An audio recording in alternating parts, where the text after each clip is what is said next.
Hello everybody, this is Mr. Polley, and today I'm reading on my own because it's been a little bit hectic this week, so I haven't managed to find any kids. So I hope you enjoy the story though.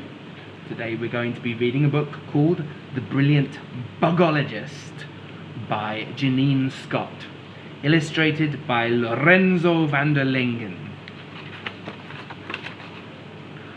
Archibald B. Moon drove out of the car yard as slowly as a snail.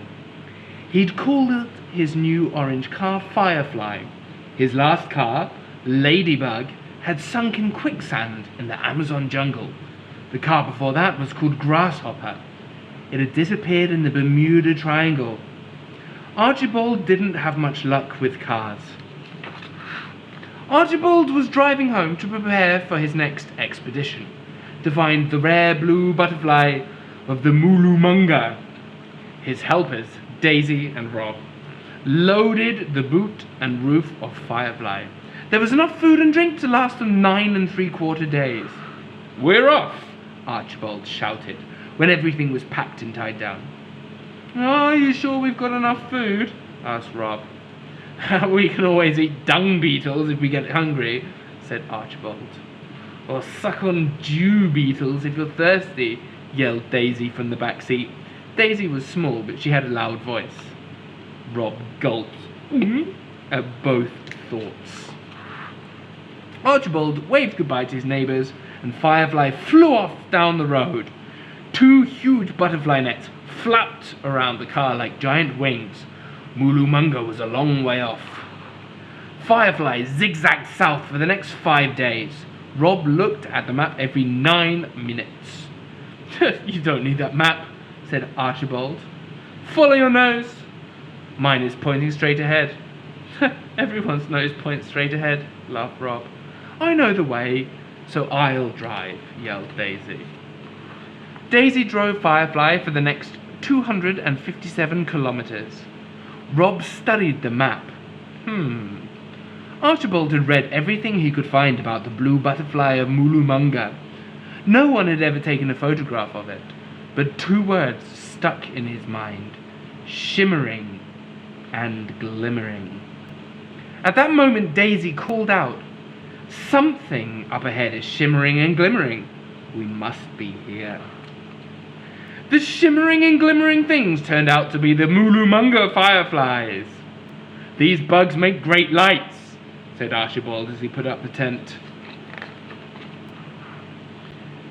As Daisy hammered in the last tent peg, Archibald noticed something else shimmering and glimmering. "Quick!" he cried.